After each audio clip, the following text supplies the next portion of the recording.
राम राम. राम राम. सांगा नाव. बाबासाहेब नामदेव चौधरी, राहणार येसगाव, तालुका गंगापूर, जिल्हा छत्रपती संभाजीनगर. ओके. आज आपण या प्लॉटचा पूर्ण हिशोब मांडणार आहे. बरं. तर जे जे आता हा व्हिडिओ बघतायत त्यांना मी पुन्हा याच्या खुणा दाखवून देतो तुम्हाला. हे पहा, ही रामकाठ आज थोडा अपोजिट साईडला आहे. हे अदरकीचा प्लॉट, जिथली अदरक विकल्या गेली आहे, आणि ही तुमची ज्वारी. हे सगळं तुम्ही पाहिलंय. आता हा प्लॉट बघत चला थोडासा, मग आपण या प्लॉटला बघता बघता आधी सगळ्यात पहिला प्रश्न आपण बाबासाहेब भाऊला करू. बाबासाहेब भाऊ, याच्यातलं 2 बेड मधलं अंतर सांगा. 2 बेड मध्ये 7 फुटाचा अंतर आहे. 7 फुटाच्या अंतरावरचा बेड आहे, पहिली गोष्ट. दुसरी गोष्ट, प्लॉटची लागवड आहे बियापासून लागवड आहे. बियापासून, जागेवरच बी लावलेलं आहे. 28 नोव्हेंबर 2025. आज आहे 27 जानेवारी 2026. उद्या हा प्लॉट 2 महिन्याचा पूर्ण होतोय. या 2 महिन्याच्या काळात म्हणजे बी जागेवर लावलेलं आहे. जर बी पासून रोप तयार करून लावलं असतं तर ते 25 दिवसानंतर लागवड झाली असते.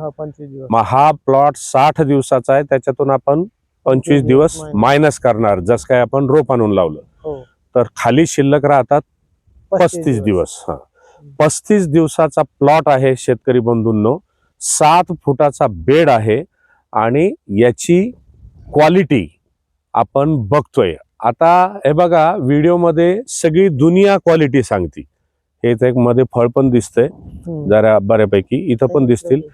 क्वालिटी सगळी दुनिया सांगेल, पण खर्च कोणीही सांगणार नाही. सांगणार नाही म्हणजे पूर्ण खर्च सांगणार नाही. आजच्या या प्लॉटचं वैशिष्ट्य हे की 7 फुटाच्या बेडमध्ये 35 दिवसात जवळपास प्लॉट मिळत आलाय. बरोबर ना बाबासाहेब भाऊ? मिळालाय.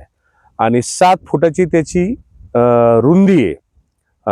जनरली बाबासाहेब भाऊ काय अंतर ठेवलं जातं 2 बेड मध्ये? 4.5-5 फूट. 5 फूट. तुम्ही 7 फूट का ठेवलं? थंडी जास्त होती चालू वर्षाला म्हणून थोडं अंतर वाढवलं, म्हणजे दाट होईल असं तुम्हाला वाटत होतं. तर तुमच्या हिशोबाने 7 फूट पहिल्यांदा केलाय? पहिल्यांदाच. बरं. किती वर्षापासून टरबूज करताय? आता हे 4थं वर्ष आहे. 4थं वर्ष आहे. तर याच्या आधी जास्तीत जास्त अंतर काय ठेवलेलं होतं? 4.5 फूट. 4.5 फुटापेक्षा मोठा बेड तुम्ही केलेला नव्हता. मग 4.5 फूट दाटलं हा अनुभव घेऊन या वर्षी 7 फूट केला? बरोबर. म्हणजे 7 फूट. पण त्यावेळेस असं वाटलं होतं का की बुवा जरा जास्त अंतर होऊ लागलं, मिळेल का नाही? शाश्वती होती? थोडं वाटलं होतं जास्त अंतर होईल, कारण की मिळेल जर नाही तर झाडाला ऊन फळाला ऊन लागत ना, चट्टे पडत चालते, म्हणून ते अंतर मिळणं लय गरजेचं होतं. आणि मिळालं पण. मिळालं पण. आता सगळ्यात महत्वाचे पहिले 2 प्रश्न आपण हे खर्चाकडे जाताना, खर्च तर सांगणार आहे. पहिला प्रश्न हा आहे की या 60 दिवसामध्ये एक तरी वॉटर सोल्युबल तुम्ही खालून सोडलंय का? नाही, वॉटर सोल्युबल सोडलं. 19-19 नाही, 12-61 नाही, 13-40-13 नाही, 0 वगैरे वगैरे काहीच नाही. दुसरा प्रश्न, एक तरी बुरशीनाशकाचा स्प्रे तुमच्या प्लॉटला या 2 महिन्यात झालाय का? नाही. ना रासायनिक झाला ना जैविक झाला, कुठलाच नाही. शेतकरी मित्रांनो, या प्लॉटला एकही रासायनिक किंवा सेंद्रिय किंवा जैविक बुरशीनाशकाचा स्प्रे नाही. आता शेतकऱ्यांना थोडासा, बघणाऱ्या शेतकऱ्यांना प्रश्न पडेल, व्हरायटी सांगून द्या. आपली सिम्बा व्हरायटी, सिंजेंटाची सिम्बा व्हरायटी पहिल्यांदा लावली. बर. याचे काही वैशिष्ट्य सांगितले गेले होते असं काही तुम्हाला? काहीच नाही. बिया सारखं बी मार्केटमध्ये चांगलं आहे, नवीन व्हरायटी आहे, मार्केटला टिकवून क्षमता चांगली आहे, हिशोबाने लागवड केली बस बाकी काही नाही. तर आता आपण, मला वाटतं बसायला जागा, पहिले आपण एकदा सेटिंग दाखवून द्या थोडीशी फळांची, काय आहे काय नाही. हे असं एक फळ आहे, हे दुसरं फळ, इकडे एक फळ, इथं मला एक त्या प्लॉट, इथं एक फळ आहे. सेटिंग चालू आहे. सेटिंग हे काय ना, सेटिंग चालूच, पण मोठाले फळ बी आहे काही, असं काही दोन्ही कामं चालू आहे. हा एका बेड मध्ये आहे आम्ही, पण मी कॅमेरा सगळीकडे फिरवलाय. हिरवा गार प्लॉट आहे. आता आपण बाबासाहेब भाऊ आणि आम्ही एका ठिकाणी बसतो. आपण या साईडला बसता येईल आपल्याला, आणि तुम्हाला खर्चाचं पाहिजे काय अडचण नाही. बरं.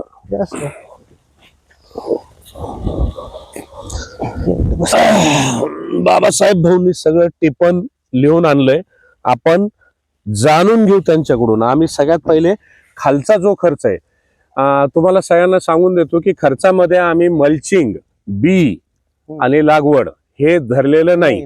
कारण कुठलाही प्लॉट जर करायचा असेल तर हा खर्च करावाच लागणार आहे. विषय येऊन टेकतो खर्चामध्ये तो फवारण्यांचा आणि खालून काय वॉटर सोल्युबल किंवा काय खतं हे काय दिलेलं असेल त्याचा. तर तो हिशोब आता आपण बाबासाहेब भाऊंकडून जाणून घेऊ. बाबासाहेब भाऊ, बेड बनवायच्या आधी तुम्ही याला बेसल डोस दिलाय? हो. बर, काय दिलेलं आहे? 2-10-26 दिल्या. 2-10-26-26 1950 2 लिंबोळी पेंट दिल्या 1200 रुपये. 2 सुपर फॉस्फेट दिल्या 1100 रुपये. आणि बेन सल्फ दिला 10 किलो 750 रुपये. आणि बेसल डोस झाला, आपण लागवड करून घेतली. बर, बी उगल्यानंतर खर्च किती झाला समजा तो तिथपर्यंतचा? बरं ठीक आहे, पुढचं घेऊ आपण. चालतंय. मग आपलं हे आस्ता तोडा म्हणून जे आधा तोडा आणि ओसी ब्राऊन 1650 रुपयाचं. बर. आणि झिंक, आयर्न, सिलिकॉन आणि पीएसबी, केएमबी 1 लिटरचे 2 लिटर. हे 2 लिटर आहे. आणि तांदूळ 18 किलो टाकले आपण, आपले घरचे कोठ्याचे तांदूळ. बरं, डायरेक्ट तांदूळ टाकले? बेसल डोस मध्ये टाकले आपण. बेसल डोस हे मग खालचं जे सुरू झालं हे नंतरच आहे समजा. बेसल डोस मध्ये तुम्ही जे सांगितलं बेनसल्फ तिथपर्यंत. ओके. आणि तिथपर्यंतचा टोटल खर्च किती झाला? तिथपर्यंतचा खर्च झाला 7610 रुपये. 7610. नंतर मग जीवामृत करून सोडला आपण. जीवामृत तयार केलं. ते तयार केलं. त्यासाठी दूध आणलं आपण 350 रुपयाचं. अंडे घेतले 80 रुपयाचे. आणि त्याला दूध किती घेतलं होतं? 7 लिटर घेतलं होतं. 7 लिटर गाईचं दूध? गाईचं, गावरान गाईचं दूध. त्याच्यासाठी तुम्ही 13 का 15 किलोमीटर जाऊन दूध आणलं, इथं मिळालं नाही म्हणून? इथं नाही मिळालं, वाळूला जाऊन आणलं. बर. आणि अंडे किती घेतले होते? 10 अंडे होते 80 रुपयाचे. आणि त्याच्याबरोबर आपली डेक्स्टॉर पावडर होती 350 रुपयाची. असं आता वरचा 7610 प्लस आता हा खर्च मिळून 8390 रुपये झाला आपला. बर. त्याच्यानंतर पुन्हा आज पुढचा जो आधा तोडा आणि ओसी ब्राऊनचा जो डोस जातोय तो आज जातो. तो आपण कालवलेला आहे, तोही आपण धरलाय. आणि ME5 तोही आता आपण म्हणजे तो सोडायचा आहे पण धरलाय आपण. 420 रुपये. तिथपर्यंत टोटल किती झाली तुमची? 10,460 रुपये. 10,460 रुपये. आणि पलटवा खाली पण तुम्ही कॅल्शियम का काय सोडलेलं म्हणजे? कॅल्शियम 4 किलो सोडलं, बोरॉन अर्धा किलो सोडला. कॅल्शियम नायट्रेट 4 किलो आणि बोरॉन हे खालून सोडलं. बर.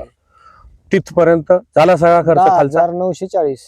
म्हणजे 28 नोव्हेंबर ते 27 जानेवारी या 60 आता 28 जानेवारी धरू आपण समजा, उद्या 2 महिन्याचा प्लॉट होतोय. तिथपर्यंत तुमचा खालचा खर्च किती झालाय सगळा मिळून? त्यात ग्लो ग्रीन लिक्विड टॉनिक पण सोडले 10 लिटर सोडले, ते 1400 रुपयाचं. बर.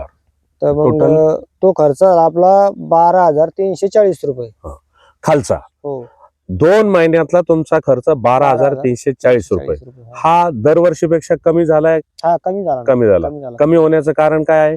वॉटर सोल्युबल नाही. वॉटर सोल्युबल दिलंच नाही आपण, त्याच्यामुळं झाडं बी चांगले राहिले. रोगराईचा अटॅकही कमी झाला. अटॅक कमी राहिल्यामुळे स्प्रे कमी लागला मग त्याला वरती. म्हणजे दुहेरी फायदा झालाय. वॉटर सोल्युबलचा पण पैसा वाचला आणि वरच्या फवारणीचा पण खर्च वाचला. तर शेतकरी बंधूंनो, हा झाला खालचा खर्च जमिनीवर केलेला. याच्यामध्ये जवळपास 80% सेंद्रिय जे काय करता येईल ते केलंय. आता आपण या प्लॉटच्या बाबतीमध्ये स्प्रेच्या बाबतीतला माहिती त्यांच्याकडून घेऊ. आणि सांगा बाबासाहेब भाऊ, आता वरती स्प्रे काय काय केला तुम्ही?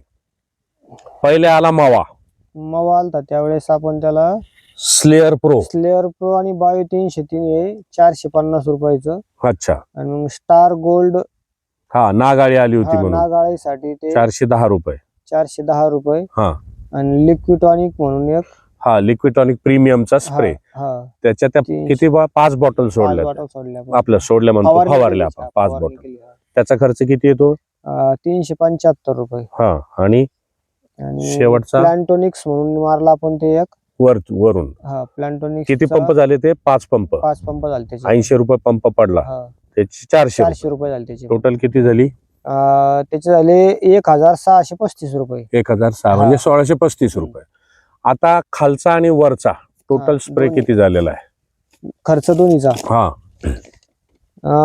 आपला ड्रिचिंग मधून जे आपण हा, जमिनीतला जैविक दिलं, खर्च. जमिनीतला खर्च बेसल डोस पासूनचा तो 12,340 हा आणि वरतून फवारणीचा स्प्रेचा खर्च झाला 1635 रुपये. टोटल खर्च टोटल 13,975 14,000 रुपये धरूया.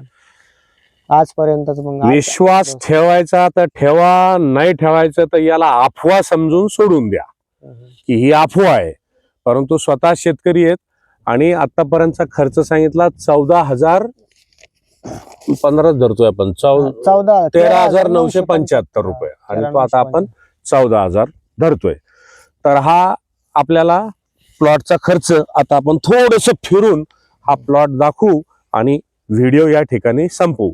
तुम्हाला या 7 फुटाच्या मधला अंतर तुम्हाला या ठिकाणी मी दाखवतोय की वेली कशा वाढलेल्या आहेत म्हणून. फळं आपण पाहिलेले आहेत.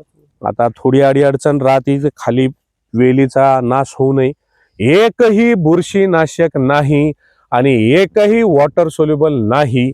हा विश्वास संपादन करण्यासाठी मला या शेतकऱ्याच्या संपर्कात किमान 3 वर्ष राहावं लागलं.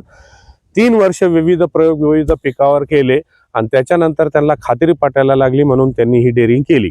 आता ही डेअरिंग कशी केली आम्ही, तर त्यांना म्हणलो होतो तुम्ही प्रयोग म्हणजे सुरू ठेवा, आहे की नाही बाबासाहेब.